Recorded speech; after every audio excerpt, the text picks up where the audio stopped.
Hello, the doc is in, and welcome back to another chapter of One Punch Man, chapter 169, Daybreak. Nice. In the last chapter, Saitama goes back in time and punches Garo with strength he had, he got before the strength could appear, ergo reversing causality and beating Garo in technically 0 punches. And then the chapter ends. Look at that. Also, we get to get an idea of how big Saitama's dick is. And in every YouTube video that decides to show that picture, they always make his dick huge. Which is fine, honestly. I think that's on brand. One Punch Man, one Meat Man. Anyway, let's hop into this chapter. So, chapter starts off with Garo bleeding all over the floor and thinking about how he got hit in the face with a punch so powerful that not only did he lose all his power, but it's stronger than the Saitama that he's previously experienced at this point. And he had an entire fight with him, as we remember. It is also after he copies his... No, not after he copies his punch. Is it? No, he does the consecutive normal punches. That's what he does. That's what he copies, and there we go. So, he's basically saying future Saitama that came back to the past is significantly stronger than Saitama he's experienced already. But anyway, as he's bleeding and thinking about this, everybody who Garo previously beat up, all the heroes, because mind you, all the heroes are here, they all show up and they're like, so Garo's weakened now? It's time to pull up on him. And honestly, it's kind of ironic because Garo's been not traumatized, but I guess you say his philosophical revelation was based off basically playing a children's game where some people play heroes, some people play villains. And he chooses to be a villain, but then gets bullied or beat up, whatever. And so, in the end, while trying his hardest to supersede that reality, he, in the end, ends up in exactly that same situation with a bunch of heroes beating him up and him not really being able to do anything because he's a villain. But we kind of cut away from the beginning of the beatdown he gets, and we have Genos and Saitama talking a little bit. And basically, Saitama's like, I have this core, kind of looks like your core. I think it's kind of weird. I don't know what's going on with it. And so Genos is like, not to worry, Saitama. Let me check. And so he plugs himself into it, and he then gets to see everything that happened, every single individual detail, everybody dying, Saitama going to Jupiter, probably definitely get a little panel of Genos seeing Jupiter just die, just seeing Jupiter die, all the cool bits, right? So apparently the core can record stuff, which is interesting, important detail for later. But he sees all these things, and he has a little moment. He's like, what in the world? Whoa. And so then he's thinking about it. He's like, okay, so these things happen, but Saitama doesn't remember them, allegedly. And so these events had to have happened after, the part where it's like Garo's standing there and poisoning everybody with radiation. And so he's like, oh, this must come from the future. And then he explains in a huge blurb all of this information to Saitama. And I'm going to be honest with you, I didn't read it. So, this is my Saitama moment. I do not have the attention span to read all of that. I mean, I'll probably read it later, but for the sake of this review, yeah, that wasn't gonna happen. So Saitama's like me, and he's like, yeah, sounds good. Anyway, it's a good thing you're safe. Wink. And so Genos, then always believing in his sensei to the utmost degree, he's like, oh, Saitama, he's such a pure soul. He doesn't want to say anything about all these things he did in the future, in the reality that's never going to happen. And so he's pretending like he doesn't know what happened. This is just such a modest guy.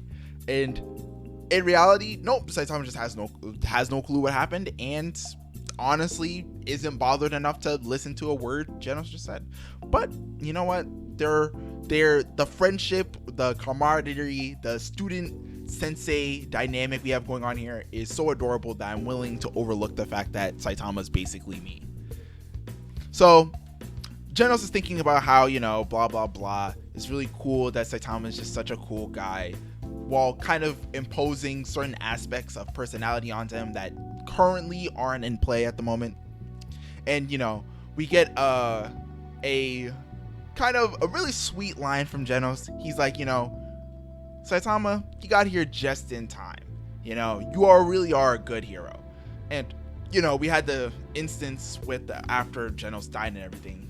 Saitama has like the big moment where he's like, I'm never there on time. So, this is a really meaningful compliment from Genos. And though, again, Saitama's very thoroughly confused about the situation going on right now, or at least the context of which Genos is thinking about all these things from, I'm sure that somewhere deep down he appreciated the compliment. But anyway, we cut away from that now, and we see Terrio. He's laying on face down on the floor, probably has a little bit of cancer going on, and we have some disembodied voice saying, "Stand up, Terrio." And so he gets up with a shock, and we see not Genos. Oh my god, I keep on getting them confused. Garo's like visage is, I guess you could say cosmic fear visage, but with his actual face looking at Garo. And so, but not Garo, Terrio. Oh my god, I'm going through it. And Terrio then runs off to go, well, he's kind of trying to follow the visage, but then obviously the visage disappears. But then he sees what's going on with everybody else, and sees everybody beating up on his Uncle Garo. And so, we've now cut back to Garo getting his ass beat by a plethora of pretty weak heroes, all things considered. But in a similar fashion to what happened with Garo when he was in full masterization form and eventually thought he was going to lose to Saitama, he kind of just, and I believe this is in the pre-redraw chapter, where he kind of gives up and he kind of like accepts death at this point. And so he's just like, yeah, I'm going to lose, whatever. And he's kind of taunting the heroes to beat him up more, which again, obviously is going to lead to him dying. And we have various heroes giving their opinions. We have Metal Bat being like, you guys gotta chill, all right? He's clearly just an injured guy. Chill out. And then you have the other heroes basically be like, who the heck are you? He may be injured, but he's dangerous. And we have a My Mask supporting this, with weird veiny bits showing up on his neck. He's coming in, once again, trying to press another hero, pulls up on Metal Bat. He's like, he's evil. We can't let him live. We gotta kill him. He could get back to full strength and kill us all. And Metal Bat's like, yeah, and then My Mask is like, no, we all agreed to this, all right? We all voted on it. Metal Bat's like, I never agreed to that. And so Saitama with Genos now show up, and Saitama, again, because he doesn't remember what happened, and the events of him beating up Garo didn't happen either, he's like, who beat Garo? And so somehow this turns into everybody just believing a wild blast showed up, all right? It's like a Pokemon battle. A wild blast showed up and punched Garo in the face so hard he died. Now, of course, Genos is the only one who knows that it was very obviously Saitama who did it, but not very obviously, but knows that Saitama did it. And he's just sat there like, wow, they don't even know my sensei is the greatest guy ever. And so Garo, completely ignoring that conversation, he's like, Sensei, you should be the one to decide what happens to this Garo guy. And he's like, why? And so Saitama kind of like, he asks the question, but then he kind of like starts talking. He's like, well, from what I can tell of the situation, at least, it seems like this Garo kid is just kind of letting himself get beat up. He's not like actually being beaten. He's letting himself lose. And so, again, we get a close-up of him continuing to get beat up. And so, everybody's looking at him, Bang, Zombie Man, and everybody, they kind of slow him down. They're like, all right, chill. So that man pulls up, all right, full muscular fashion, and he's like, guys, I just gotta ask this guy a question. So, personally, I don't think you got all that power you just had, that you were literally about to flex extra hard and give us all cancer and kill us. I don't think you got that through masterization. By chance, did you get that power from God? Religion? And we have Flashy Flash. We get a little close up of his face. He's like, God. And so we then have Zombie Man further elaborating. He's like, one of the other cadres, a certain homeless man, said something about God. He's talking some wild stuff. And then Flashy Flash, paying attention to what Blast was saying, he was like, Blast also mentioned something about a certain God. And so then Garo, being an edgy teenager, he's like, what? God? I could never believe in that. I'm an atheist anyway. So that was all me. So beat me up and kill me now. And so Zombie Man's like, I kind of need that evidence to continue my detective work, but whatever. I guess you just given up on life, right? And so, of course, again, Garo's beaten up and brutally injured a lot of people, especially heroes just in general. They're not feeling his vibe. So when he says, kill me now, it's like, obviously he's given up, but it's also like, do I really want him to live?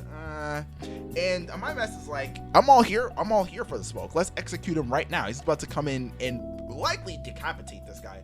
But Terrio shows up and he grabs my mess by his leg. He's like, chill out, uncle, you gotta get out of here. And Garo's like, what? And then everybody, all Child Emperor and that Wagama, I think his name is like, Terrio. And then King is like, oh my god, Terrio. And he's basically like, the heroes are bad, Uncle's a good guy, he's a true hero, blah blah blah. We have King kind of like connecting dots. He's like, oh my god, the Terrio kid, his uncle is Garo, want to protect his uncle, blah blah blah.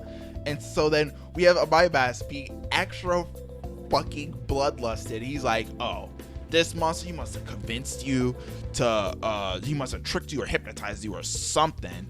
Anyway, don't worry, we're not gonna treat him that badly. And Terry was like, are you a fucking liar? You just said you were going to execute him in my earshot. What are you talking about? Which it is cap. I mean, my mask was totally all here for the whole execution bit. And so we have other heroes kind of talking about it, and they're kind of like, a lot of them are more lean towards the side of like, this guy's pretty dangerous, to be honest. But some of them were kind of questioning, like, I don't know, he seems pretty easy to defeat now. I mean, we're all of us who were previously beaten by a likely weaker version of him are currently beating him up, and he seems pretty fine with the idea of dying. So it's like, we should kill him because he's evil and is dangerous. But on the other hand, but then King, the legendary powerhouse, number 7 hero of the Hero Association, his King engine starts going off, and he dead scares all of the weaker heroes. He's basically like, everybody just scoots out the way. Everybody makes room between him and Garo. And so then we have Maivas. He tries to press King too. He's like, hey, King. And King, he don't even say no words. He just turns his head. He's like, you want some of this? And Maivas like, alright, I'm let it rock. You cool. And so then King, with serious face, also I think this entire time he's carrying Tatsumaki. Honestly, he's living my dream. Alright, anyway. So we have Garo and Terrio face to face with the legendary hero King. Bang pulls up and he's like, hey, you can't throw your life away. Your bitch ass has to repent. I expect you to make up for this 10-fold, no, 100-fold in saving others.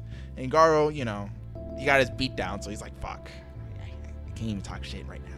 Damn. And so Saitama, he's like, oh, isn't this what absolute evil does? Because obviously earlier he was making fun of him because he kept on saving people by accident.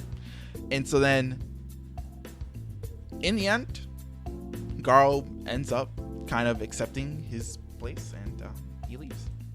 He's like, you guys are gonna regret this. Again, edgy teenager talk, but at this point he's pretty much given up.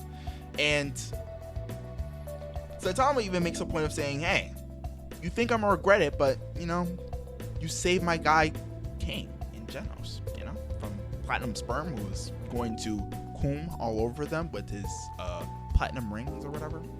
And King has another moment. He's like, oh shoot, I guess it was that guy Garo.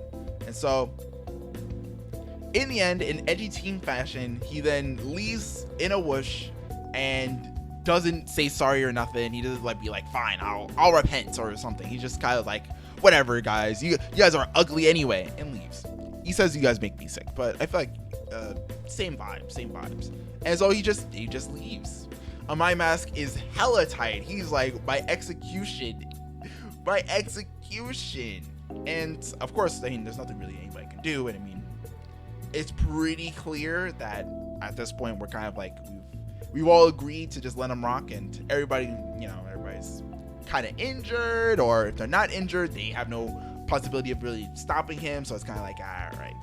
So Bane gets bomb, and Metal Knight pulls up. All right, he's like, he comes in with his robot, and he's like, okay, it appears the threat's over. Which, if you look at it from just this one part, you're like, what in the world? You can't seriously have just showed up after the fight, really? And then his whole armada just pulls up, and I'm like, what? And so with his whole armada, he's like, I detected a nuclear blast, and along with other things. So you know what? I'm just gonna clean everything. Similar fashion to what happened with Boros. He's cleaning out all the fallout in the air. He's like, everybody who caught cancer from cosmic radiation, well, not to worry, you will be getting cleaned. So be prepared for that. And everybody's just like, well, all right then. Which, I mean, I suppose it is. And chapter ends off on a very adorable moment. Genos and Saitama, they're talking, and he's like, all right, we're gonna get you some arms, some legs from Dr. Kuseno, and then we're gonna search this tide pool for our house. And chapter is over. What a nice way to end the arc. Though I believe that Murata said that the end of the entire arc is actually next chapter, not this one. So we should still get one more chapter in relevance to the Monster Association, and then after that, we're off to new pastures. We'll see what happens. And yeah, I would say there's not too much to discuss after the end of this chapter. It seems like things are relatively straightforward. Genos knows what happened in the past. He has the extra core. Now, will it be used in his next form? Possibly, probably. Actually, there'd definitely be a bonus, because I mean, the core seems to still work, so why not? So that'll probably be a power boost for Genos. We say King seems, I wouldn't say confident, but he's definitely using like his notoriety to his favor, and he stood up to all the heroes. It's pretty baller. Garo, well, seems like he's left. It also seems like he might reform, probably. I don't see why they would make him continue to be evil. And in the webcomic, I think it's confirmed that he's not. So that's a light spoiler, but I mean, it was kind of reasonable to assume he was going to be the following villain. I mean, the first villain died. So you think the following villain's going to live and come back as another villain? For what? So with that being said, for the most part, that's basically it. A little bit of question marks on who's the traitor, Drive Knight or Metal Knight, but I don't think anything's really confirmed just of yet. And so I think we'll have to call this video a do. If you like, leave a like. If you dislike, leave a dislike. Comment, what do you think is going to be happening in the last chapter of the Monster Association arc? If you read the webcomic, I feel like you have a pretty good idea, but there's still some interesting stuff to happen. Like I said, there's a lot of extra stuff added in the new manga rather than the webcomic, so there's still room for question marks to be had. And if you want to see more videos like these every time a One Punch Man chapter comes out, / anytime a manga chapter for any of the other pretty cool shonen except for My Hero Academia come out, feel free to subscribe and ring that notification bell, whatever. Anyway, the doc is out. Peace.